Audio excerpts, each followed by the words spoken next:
Hi everyone, Vanessa Hughes here with you for day 3 of our daily devotionals as we spend this week together working through the first 10 chapters of 2 Samuel.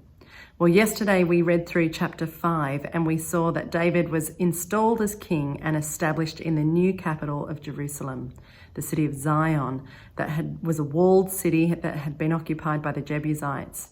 And King David overtook that city, named it the City of David, and established himself and his extending family in the city of God. Well, today we see that David, having established himself in this new capital, sends for the ark. And I'm sitting in the church today so that I have a quiet place to film, but it's great to have a sense of occasion of God's place as we think through these things together today. I'm going to read now from chapter 6, verse 1. David again brought together all the able young men of Israel, 30,000. He and all his men went to Baalah in Judah to bring up from there the ark of God, which is called by the name of the Lord Almighty, who is enthroned between the cherubim on the ark. They sat the ark of God on a new cart and brought it from the house of Abinadab, which was on the hill. Uzzah and Ahio, sons of Abinadab, were guiding the new cart with the ark of God on it, and Ahio was walking in front of it. David and all Israel were celebrating with their might before the Lord, with castanets, harps, lyres, timbrels, sistrums, and cymbals. When they came to the threshing floor of Nacon, Uzzah reached out and took hold of the ark of God because the oxen stumbled. The Lord's anger burned against Uzzah because of his irreverent act. Therefore, God struck him down, and he died there beside the ark of God. Then David was angry because the Lord's wrath had broken out against Uzzah, and to this day that place is called Perez Uzzah. David was afraid of the Lord that day and said, "How can the ark of the Lord ever come to me?" He was not willing to take the ark of the Lord to be with him in the city of David. Instead, he took it to the house of Obed-Edom the Gittite. The ark of the Lord remained in the house of Obed-Edom the Gittite for 3 months, and the Lord blessed him and his entire household.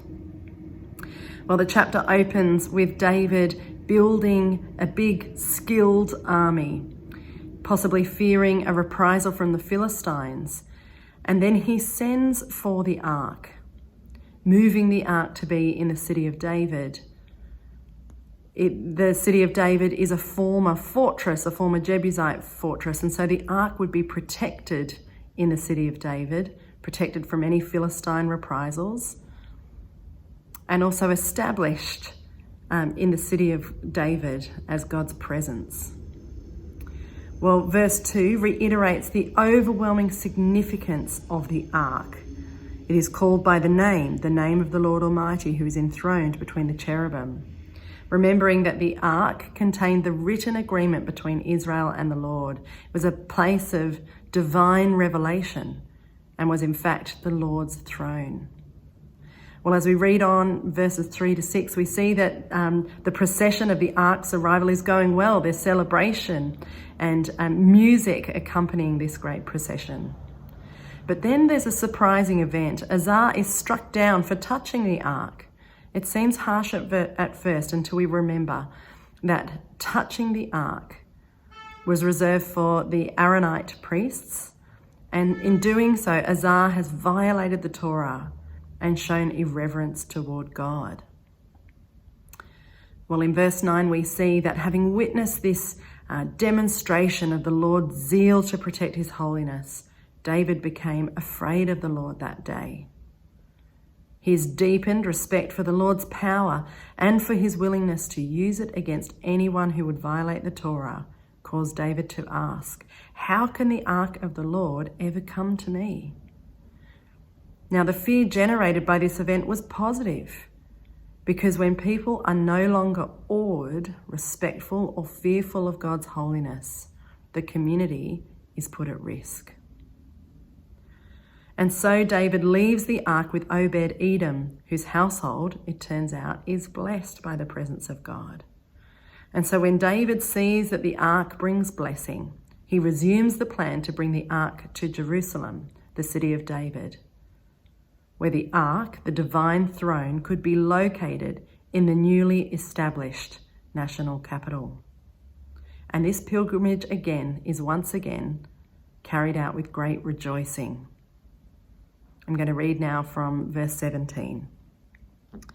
They brought the ark of the Lord and set it in its place inside the tent that David had pitched for it.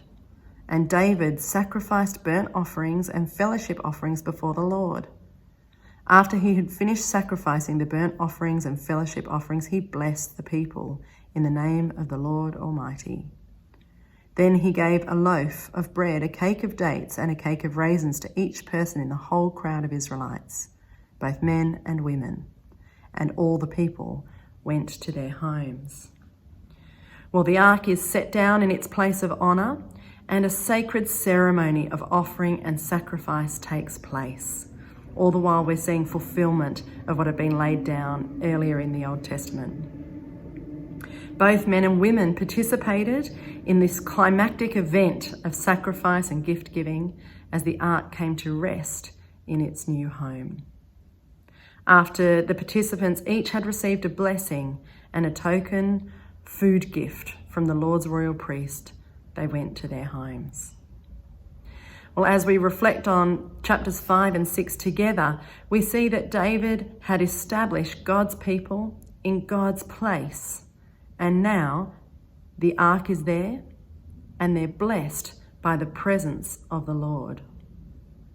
As we think through the covenantal promises that were laid down with Abraham, we see that this is a time of great fulfilment, a time to rejoice in God's faithfulness toward his people. And with these blessings of place and blessing in the presence of God, we're ready for 2 Samuel 7, which is an important piece of text for us to spend some time on tomorrow. And I look forward to being with you then. See you tomorrow.